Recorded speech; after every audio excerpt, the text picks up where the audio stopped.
Sejam bem-vindos à minha casa, meus irmãos. Levar o nosso pensamento a Deus, nosso Pai Criador, agradecendo ao Pai todas as oportunidades que Ele tão bondosamente nos concede. Agradecer muito particularmente a oportunidade reencarnatória que nos concedeu. Uma chance a mais para que a gente consiga alcançar o grande objetivo, a perfeição moral.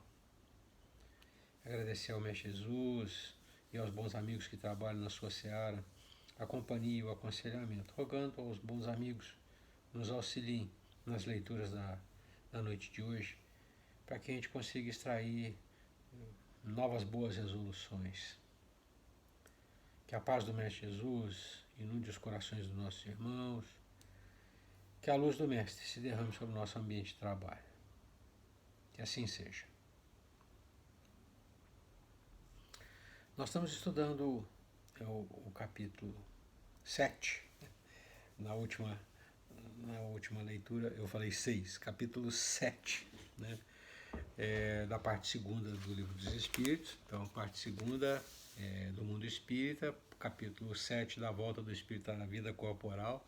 E nós estamos no tema União da Alma e do Corpo, questões de número 344 até 360. E nós fizemos a primeira leitura, paramos na questão número 351. E assim, a título de ligação, para que a gente consiga restabelecer o contato com a leitura anterior, né?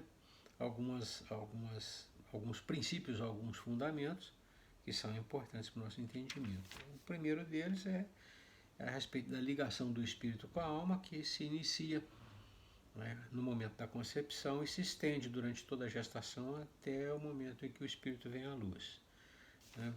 Então, essa união, essa ligação fluídica se estabelece e se estreita dentro da gestação. E essa ligação é uma ligação que pode ser interrompida por diversos fatores, pode ser por fator biológico, né, uma falha material, vamos chamar assim, né, que ensejaria a morte do feto, né, ou uma desistência do espírito, né, no caso, um recuo diante do projeto reencarnatório. Vimos também que, em havendo o recuo, né, do espírito, o corpo gestado ficando sem a alma para animá-lo, né, geraria necessariamente uma morte do corpo assim que viesse à luz. Vimos também que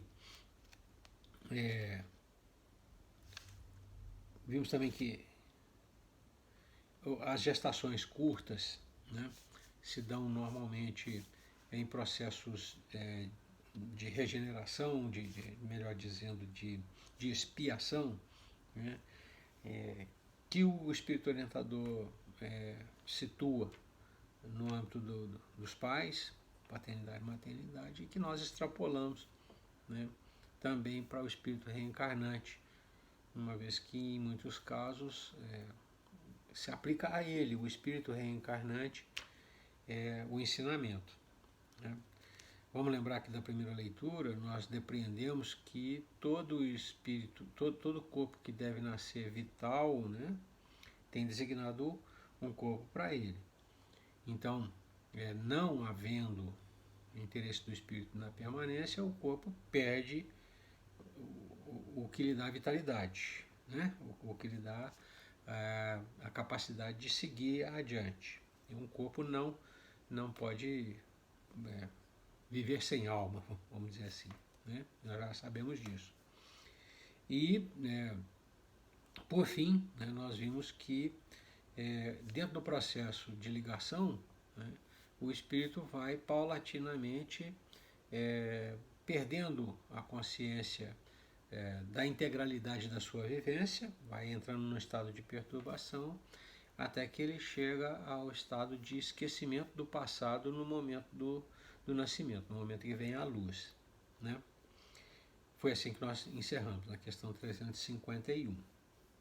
Então vamos retomar a partir da 352, né? E a 352, Kardec questiona o orientador. Imediatamente ao nascer, recobra o espírito a plenitude das suas faculdades? Na 351, nós vimos que ele entra num processo de embotamento, né? Ele vai perdendo a capacidade, né, das lembranças, por conta desse processo de perturbação que chega ao esquecimento do passado, e por conta também, né, em se tratando de faculdades e possibilidades do espírito, está investido num corpo muito precário, né? Então, o corpo de uma criança não oferece para um espírito, né, as possibilidades, né, para que ele possa apresentar-se na integralidade das suas capacidades, faculdades. E aqui o Kardec pergunta, olha, logo que nasce o espírito recupera, né, ele recobra essas capacidades que foram, essas faculdades que foram paulatinamente perdidas dentro do processo de gestação? Imediatamente ao nascer? Essa é a questão. E aí o espírito orientador responde assim: não, elas se desenvolvem gradualmente com os órgãos. As faculdades se desenvolvem gradualmente com os órgãos, com o corpo. O espírito se acha numa existência nova. Preciso é que aprenda a servir-se dos instrumentos de que dispõe. As ideias lhe voltam pouco a pouco, como a uma pessoa que desperta e se vê em uma situação diversa da que ocupava na véspera. A figura que ele coloca é de alguém que desperta num ambiente diferente, então ele tem que se adaptar novamente. Vamos por partes. Não, ele não, imediatamente ao nascer, ele não readquire a capacidade integral, ele não tem a capacidade de empregar todas as suas possibilidades.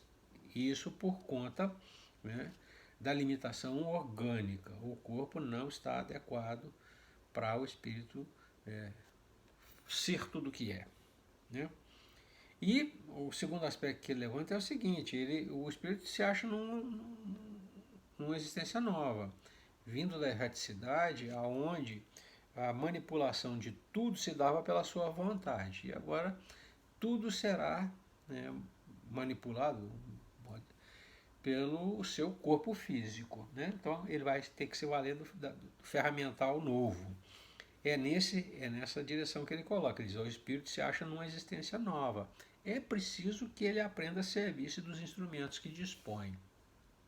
As limitações orgânicas do corpo, congênitas, por exemplo, né, vão ditar para o espírito uma adaptação numa outra direção, né? Então a gente vê, por exemplo, pessoas que já vêm com deficiência congênita, né? Uma cegueira, uma surdez, uma coisa assim. O espírito que está neste corpo vai ter que se adaptar a esta ferramenta, o corpo com essa limitação. É disso que o orientador trata, né? Mas o mais importante ele precisa do amadurecimento do corpo, do organismo, né, para usar todas as suas possibilidades. Questão 353. Kardec questiona: não sendo completa a união do espírito ao corpo, não estando definitivamente consumada senão depois do nascimento, poder-se-á considerar o feto dotado de alma? A questão que se coloca é uma questão que muito se discute na legislação humana, né? Em que ponto o ser que está sendo gerado, né, tem vida, né? Discute-se aí se é 3 meses, se é tem essas coisas todas. Isso está embutido nesse questionamento. Então a questão do Kardec é a seguinte: a ligação que se processa desde a concepção e vai se estreitando até a vinda à luz, até o momento do parto, né, nessa fase, que é a fase da gestação, a gente pode considerar que o feto tem uma alma, é dotado de uma alma? E o espírito responde assim: O espírito que o vai animar, que vai animar este corpo, este feto, o espírito que o vai animar existe, de certo modo, fora dele. O feto não tem, pois, propriamente falando, uma alma, visto que a encarnação está apenas em via de operar-se. Acha-se, entretanto, ligado à alma que virá possuir.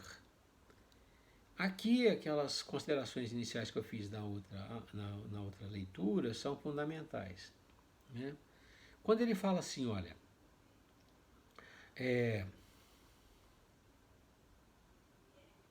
o feto não tem, pois, propriamente falando, uma alma, visto que a encarnação está apenas em via de operar-se, ele remete àquele conceito a respeito de encarnação. A encarnação é o fenômeno de um espírito servir-se de um corpo para agir. Em que momento a alma efetivamente utiliza o corpo para agir? No nascimento. Então, a encarnação, conforme nós entendemos conceitualmente, seria no momento em que o corpo consegue respirar por si só, abrir os olhos, né? Nesse momento. Então, ali a alma está se servindo do corpo, né, para sua manifestação. Antes disso, durante a gestação, né, você não tem esse serviço, a alma não está se servindo daquele corpo, está ligada a ele num processo de, vamos chamar assim, um processo de tomar posse, uma figura, tomar posse do equipamento, que é ainda um processo de não é propriamente ele se servindo daquele corpo. O espírito não está se servindo daquele corpo. Aquele corpo ainda está em processo de criação, né? Está em desenvolvimento. Ele faz uma ressalva, né, que é fundamental. Né? O fato da alma não estar se servindo do corpo não significa, né, em absoluto, que eles estão desvinculados.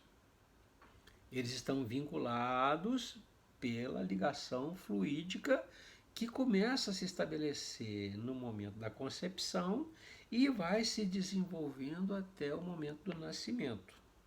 Essa ligação, que é demorada, 9 meses de processo, né, ela está em curso. Se nós formos considerar, né, o espírito se valendo do corpo, né, como o conceito para uma alma que tem um corpo, ou um corpo que está já dominado por uma alma, né, nós temos que partir do momento do nascimento. Agora, todo o conceito reencarnatório, todo o processo reencarnatório, ele começa antes, até antes mesmo da concepção. Quando o espírito designado faz a sua aproximação, se apresenta, vamos dizer assim, aos seus pais biológicos, que serão seus pais biológicos, né, e inicia-se um processo de afinização. Então, é todo um processo, né, que não está limitado ao momento em que a alma se serve do corpo. A apresentação do espírito reencarnante aos pais, com a afinização, né, do espírito reencarnante aos pais, o processo de a mãe, né, praticamente assimilar o modelo perispirítico do filho, né, que vai servir de molde ao feto que ela gerará, né? Tudo isso já é processo reencarnatório. Nós eu espírita, entendo que a vida do feto, né, já é uma vida dedicada a uma determinada alma, muito embora a alma não esteja se servindo do feto. Então, esse conceito, no mundo jurídico, né, se estabelece 3 meses, não sei o que tem para como, vamos dizer assim, início da vida, mas a gente sabe que, biologicamente falando, a vida inicia-se na fecundação, né, quando mecanicamente as duas células, né, os dois gametas se unem e iniciam um processo de divisão celular, gerando uma mórula, e aquilo vai evoluindo, chegando a um feto, né, que efetivamente se transforma num ser humano, né, desemboca no ser humano. Né. Essa ligação lá de trás, né, para mim, né, já indica, né, que aquele corpo está animado por aquele espírito. Já existe uma dedicação entre espírito e corpo, um dedicado ao outro, né? E eu acho que nisso a gente já consegue estabelecer vamos dizer assim, aquilo que o Kardec intitula dotação de alma, né? A ligação já caracteriza que o espírito, que o corpo está dotado de alma. Ele diz, olha, você não pode dizer taxativamente, porque o processo não ele é longo, né? E você só vai dizer que a alma tem o corpo quando ela pode se servir dele. Até então ela tem uma promessa de corpo, ela está vinculada, ela está ali do lado, acompanhando o processo, né? Se ligando ao corpo, mas ela não se serve dele. O espírito acho que foi muito preciso na colocação, né? É a ressalva do final que eu gostaria de solenizar. Acha-se, entretanto, ligado à alma que virá possuir. Existe dedicação de um para o outro, né? Eles já estão um ligado ao outro, dependentes, vou usar o termo, dependentes um do outro. Aquela alma já depende da geração daquele corpo, aquele corpo, para sobreviver, já depende da permanência daquela alma. Questão 354. A gente faz muita ênfase nisso por causa dessa temática de aborto, né? Os abortos planejados que se pretende fazer, né? Então, religiosamente falando, existe divergência. Nós, eticamente falando, que é o princípio religioso, eticamente falando, consideramos que há vida no corpo e que não pode ser cessada no momento da concepção. No momento da concepção. Porque ali já existe um espírito, né, dentro de um processo, né, de reencarnação, né, aguardando que as coisas aconteçam para que ele possa ir à luz lá na frente. Né? 354. Como se explica a vida intrauterina? Né? Como é que a gente deve enxergar a vida intrauterina? Né? Como é que é o desenvolvimento? E aí ele coloca assim, é a da planta que vegeta. Por quê isso? A alma ainda não assumiu o controle do corpo. Então, ele tem vida biológica, aquele ser em desenvolvimento. O espírito está vinculado a ele, ligado fluidicamente, né? Mas o espírito ainda não o está animando. Então, não podemos dizer que aquele corpo que está lá em gestação, né, preenche os requisitos da vida hominal, que seria a alma dominando o corpo, né? É a da planta que vegeta, vive, né? Mas ainda não tem a alma.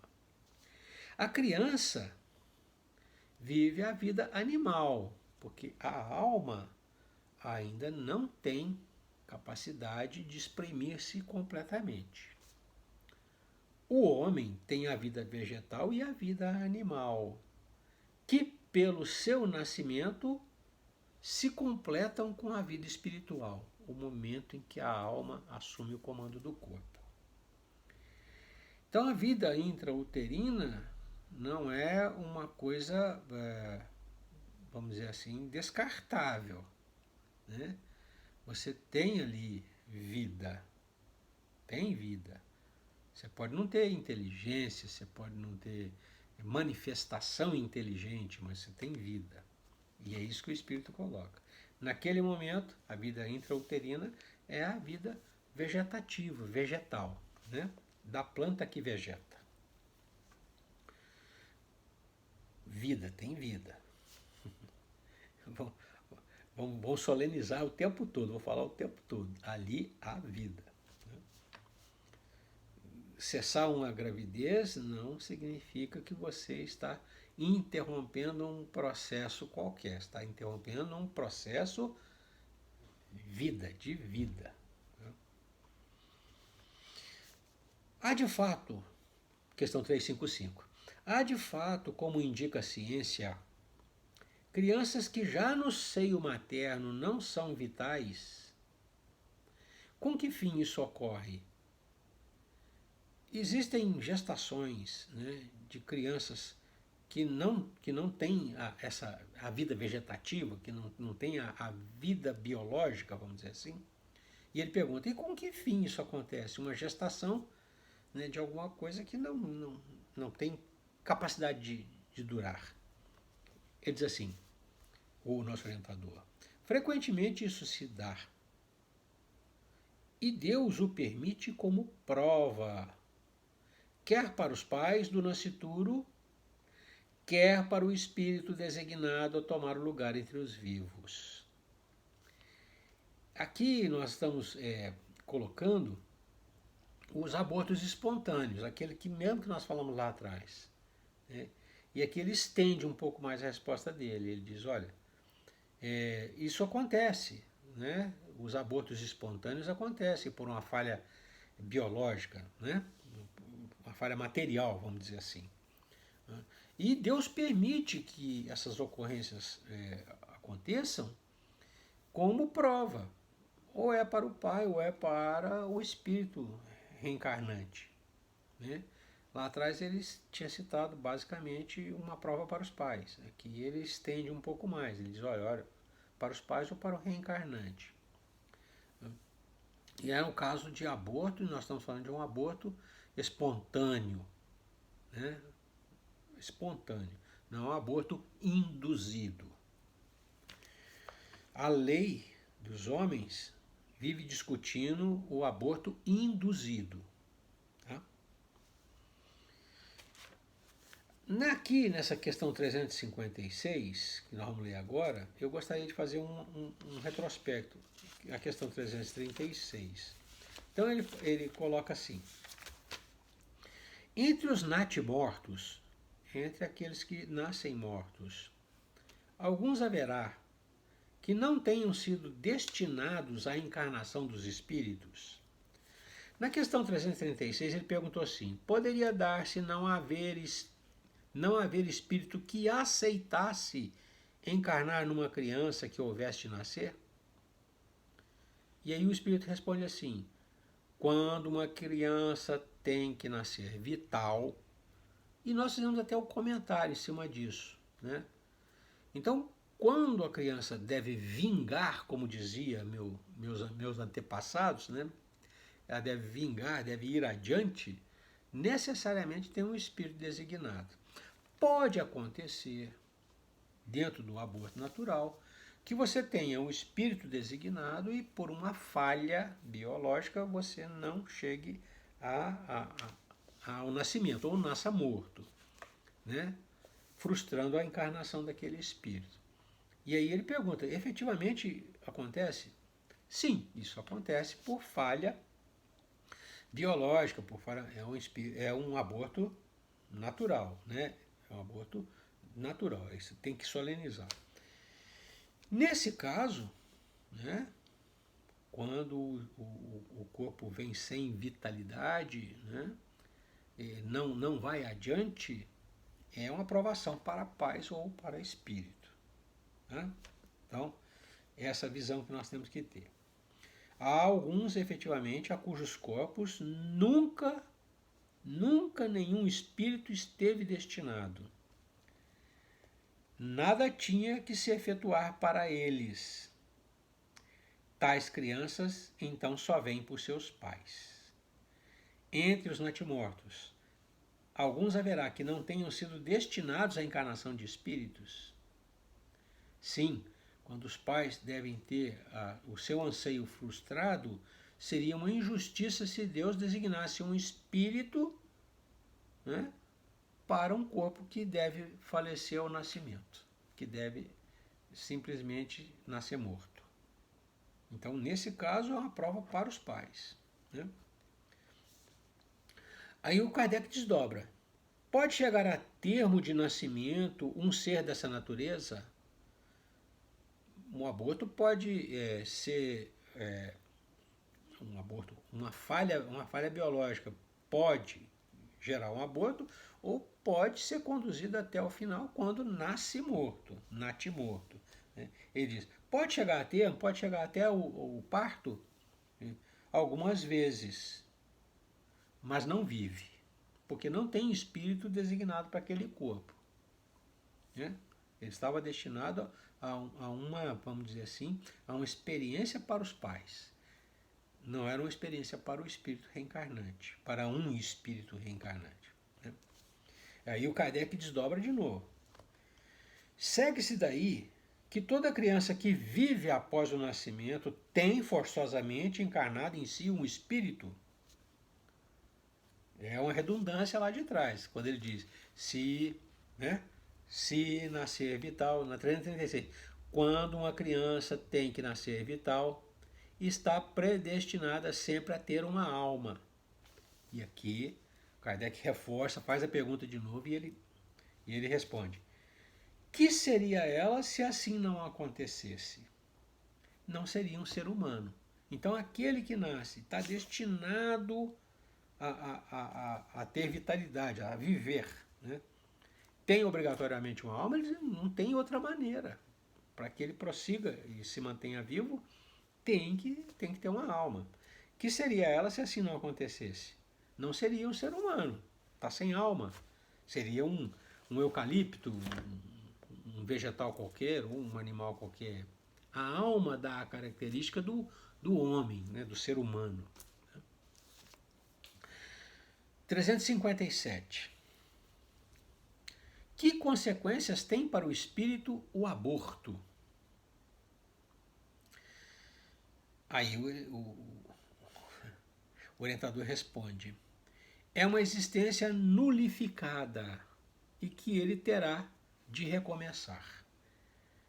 Uma experiência nulificada significa dizer que é uma experiência da qual ele não extraiu nada de conhecimento, nada de progresso.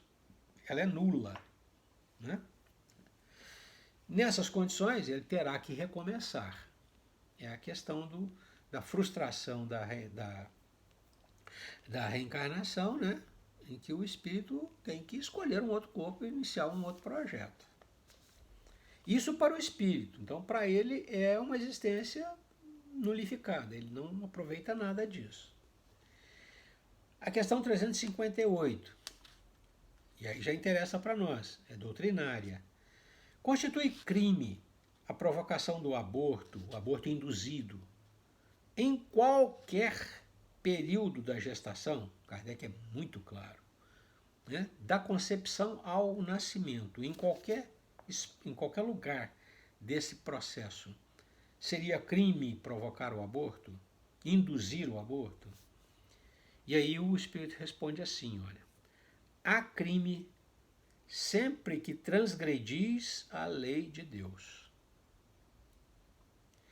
Uma mãe, ou quem quer que seja, cometerá crime sempre que tirar a vida a uma criança antes do seu nascimento.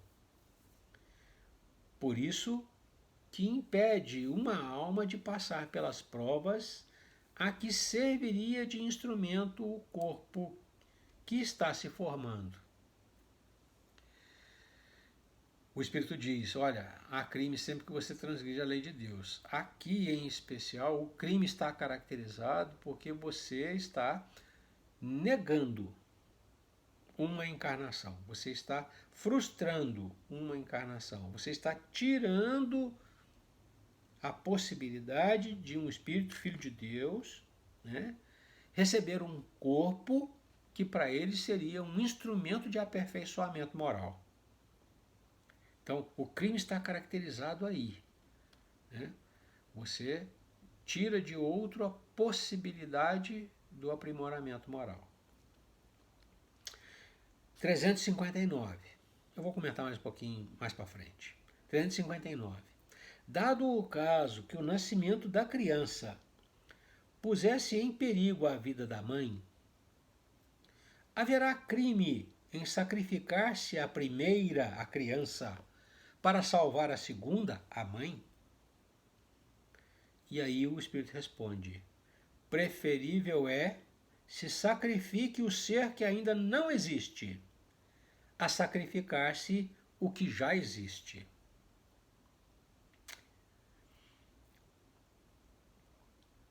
E eu vou fechar para a gente poder voltar aqui e comentar essas três. 360. Será racional ter-se para com um feto as mesmas atenções que se dispensam ao corpo de uma criança que viveu algum tempo? É possível, ou melhor dizendo, é racional, diz ele, né? É razoável, né? É compreensível tratar igualmente um feto e uma criança que já encarnou, um feto que está em processo de ligação, e outro cujo espírito já assumiu o controle do corpo. E aí o orientador responde assim, vede em tudo isso a vontade e a obra de Deus. Nos dois casos, a vontade e a obra de Deus. Não trateis, pois, desatenciosamente coisas que deveis respeitar. Por que não respeitar as obras da criação, algumas vezes incompletas por vontade do Criador? Tudo ocorre segundo seus desígnios, e ninguém é chamado para ser seu juiz. Aqui, vamos fazer uma ênfase, 33 minutos, eu vou gastar bastante tempo em cima disso, porque trata-se de um assunto muito relevante, né, sob o ponto de vista espírita. Né? A lei dos homens, ela é um arremedo muito ruim da lei de Deus. Então eu diria para vocês assim, olha, aqui a gente tem um princípio da lei de Deus que diz, é preferível se sacrifique aquele que ainda não encarnou a tirar a vida de quem está encarnado. A lei dos homens diz assim, se a gravidez oferece risco para a mãe, o aborto induzido é legal. Então, nos três casos que a lei brasileira, que a lei brasileira admite o aborto, acho que são três, um deles é a vida da mãe, periclitação da vida da mãe.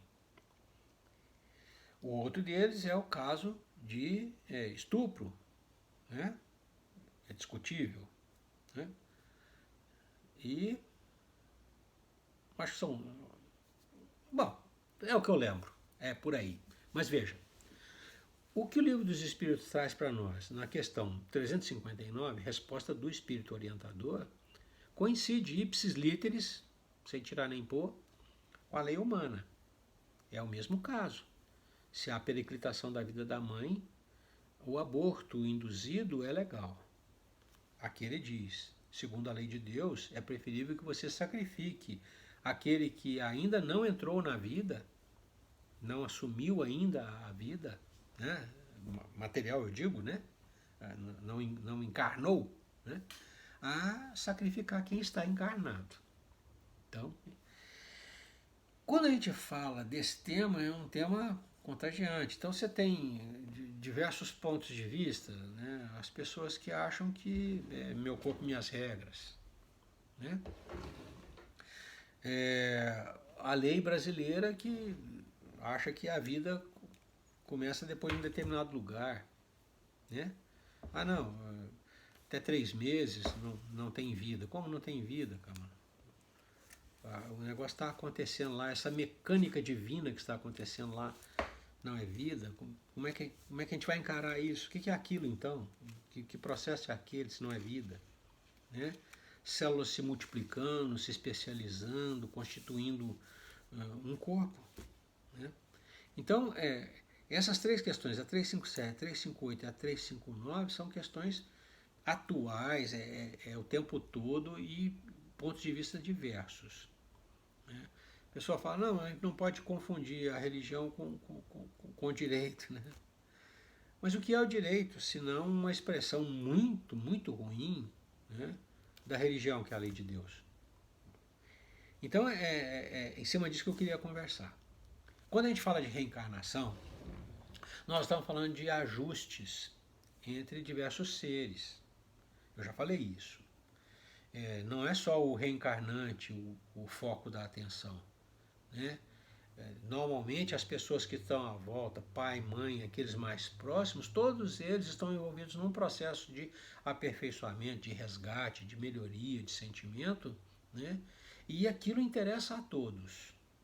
Então, a despeito de como se dá a concepção, a fecundação, né? Aquilo tem um interesse da parte, vamos chamar assim, espiritual, né? Para todos os seres.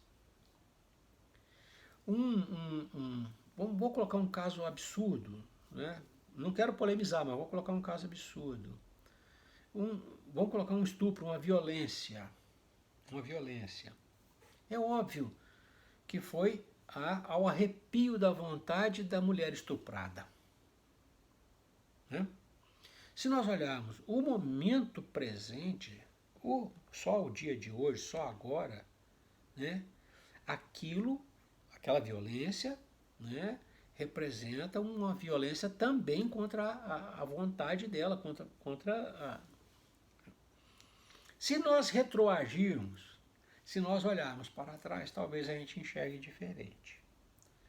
Então, nesses processos reencarnatórios, toda vez que a gente fala em processo reencarnatório, nós estamos falando de retorno de pessoas ao convívio.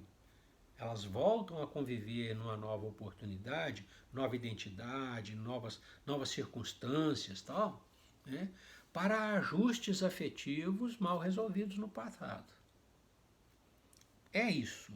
Se nós pudéssemos resumir, nós resumiríamos assim, né, simples assim. Envolve uma série de outras coisas, mas simples assim. Todo processo reencarnatório é a retomada do convívio de pessoas que não conseguiram ainda se resolver afetivamente. Mãe, filho, pai, todo mundo reunido de novo para desenvolver aquilo que Deus espera de nós, que é o amor incondicional entre os seres da criação.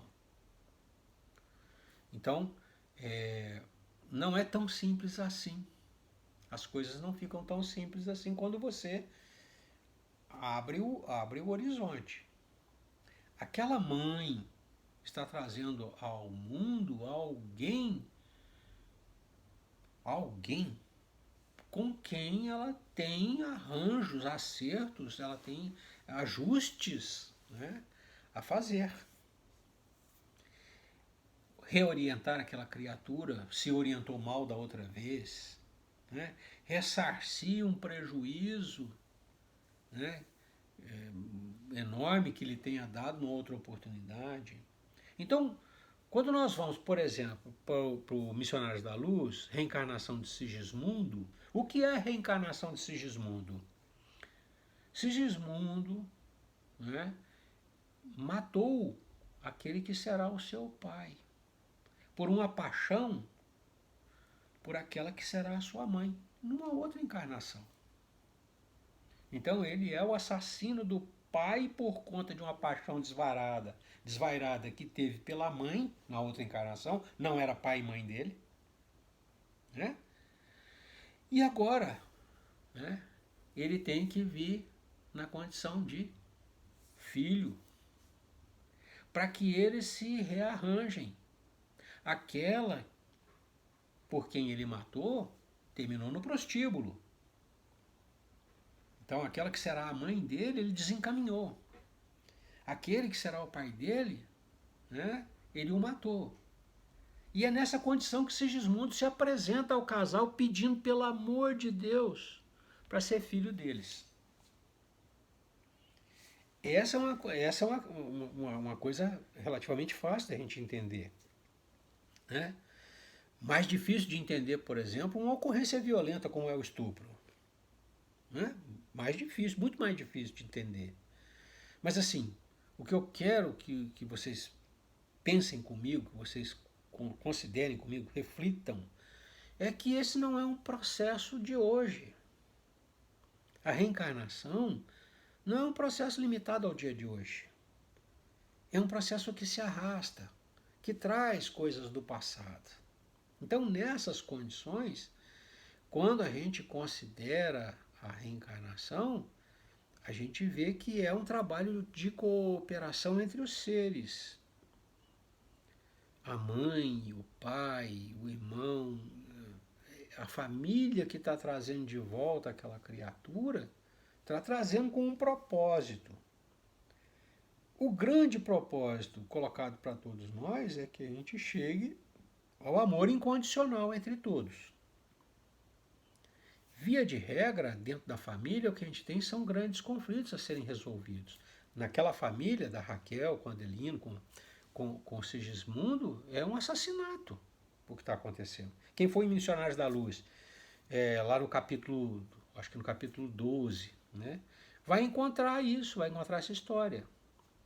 Então, é um processo reencarnatório que visa recuperar essa relação conturbada, né, conflituosa, violenta, né, que eles viveram numa outra oportunidade. As outras reencarnações, né, podem não ter o mesmo grau de violência, mas existem assuntos a serem resolvidos. Quando a gente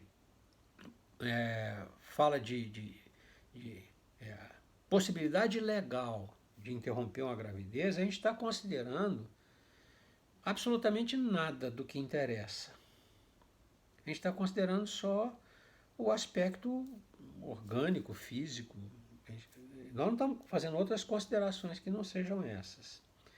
E eu acho que é uma análise rasa de um assunto muito importante. Todos nós estamos aqui conversando porque os nossos pais tiveram um entendimento, tiveram a compaixão de nos trazer ao mundo. Eu não cheguei onde cheguei, aos 65 anos, falando para vocês a respeito disso, se a minha mãe e meu pai não tivessem me trazido ao mundo, me abraçado como filho, me orientado na vida. Nós estamos falando disso, isso é reencarnação, né? Então, quando a gente fala de aborto, a gente está falando de alguma coisa que atenta contra essa maravilha da lei divina, que é a concessão máxima que ele dá aos seus filhos. Possibilidade de exercitarem-se na direção do bem, na direção da perfeição, na direção do amor, né? Então, a minha palavra, né? minha maneira de ver, contra essa visão rasa que se tem acerca de um assunto tão importante, é essa. Né? Se a gente não entrar em considerações de ordem mais elevada, se nós não nos situarmos no plano divino e tentarmos enxergar o alcance da sabedoria e da vontade de Deus, né, a gente comete o crime de tirar a vida de alguém, de não permitir que alguém volte ao mundo material para se aperfeiçoar, para se melhorar. E numa condição dessa, né, você pode estar negando, né, a oportunidade que seria a sua salvação. Você, quando a pessoa se permite abortar, pode estar tirando a possibilidade daquilo que seria para ela a salvação. A gente sempre acha que é para o outro. Não. Aquele ser que se apresenta para ela na vida dela, na vida deles, pai e mãe, na vida dela, mãe solteira, né? Pode ser a salvação dela. Pode ser a tábua de salvação que ela pediu a Deus. Considerem, com as leituras que nós fizemos, com os fundamentos que estão aqui, com a orientação do nosso irmão espiritual, verifiquem, né, se nós não estamos muito raso, olhando as coisas de uma maneira muito, muito superficial, muito, né, coisas que são importantíssimas, é fundamental. Dentro do processo nosso para chegar a Deus, a reencarnação é a ferramenta. É através dela que o espírito melhora, que ele alcança a perfeição. Quem caça essa possibilidade comete um crime enorme, hediondo, né? Contra si, contra o irmão e contra Deus, porque a vontade de Deus não está sendo observada também. Muito bem. Eu tinha outras anotações para falar, mas eu já fiz a referência. Então, os irmãos, se quiserem ver essas coisas todas que eu falei, a história de Sigismundo, da Raquel, tal, Missionários da Luz é uma leitura assim relativamente grande. Os 2 capítulos que eu estou colocando são capítulos longos, né? Mas de um esclarecimento, de uma assim, uma abertura de visão fora de série. Então, eu não vou fazer as minhas considerações, não. Nós já chegamos aos 47. Gostaria só que os irmãos ficassem com o meu ponto de vista e pensassem nele, né? Eu posso não estar certo, mas é assim que eu vejo, né? Eu tenho 3 filhos e meu pai e minha mãe possibilitaram a volta de 6 espíritos. Nós somos 6 irmãos, né? Então acho que isso tem que ser considerado, né? Meu pai e minha mãe não pensavam como eu penso. Eu acho que nem tinham o entendimento que eu tenho, né? Mas cumpriram muito bem o seu papel como filhos de Deus. Trouxeram à luz 6 e fizeram 6 pessoas mais ou menos, mais razoáveis. Eu acho que esse é o espírito da coisa. Eu acho que é isso que é importante, né? Essa visão. Os irmãos ficam à vontade, o nosso espaço reservado para comentários está aí aberto para sugestões, críticas, acréscimos e perguntas. Tá? Trocar ideia faz ambos crescer, eu e os meus irmãos, né? Me dá a sua visão, pode me ajudar, eu dou minha visão, posso te ajudar. Essa é a perspectiva. Então fiquem à vontade, pode ir lá colocar. Eu estou sempre acompanhando, né? Se colocarem qualquer coisa, eu tenho certeza que eu vou responder. Agradecidos a Deus pela oportunidade, nós encerramos o nosso estudo na noite de hoje, né? Rogando ao Mestre Jesus nos mantenha debaixo da sua iluminação, para que a gente tenha clareza em enxergar objetivos e caminhos, e que o Mestre Jesus nos infunda muita força moral, para que a gente tenha condição, coragem de agir conforme a lei de Deus. Paz e luz é o que eu desejo aos meus irmãos. Deus os abençoe. Até a próxima.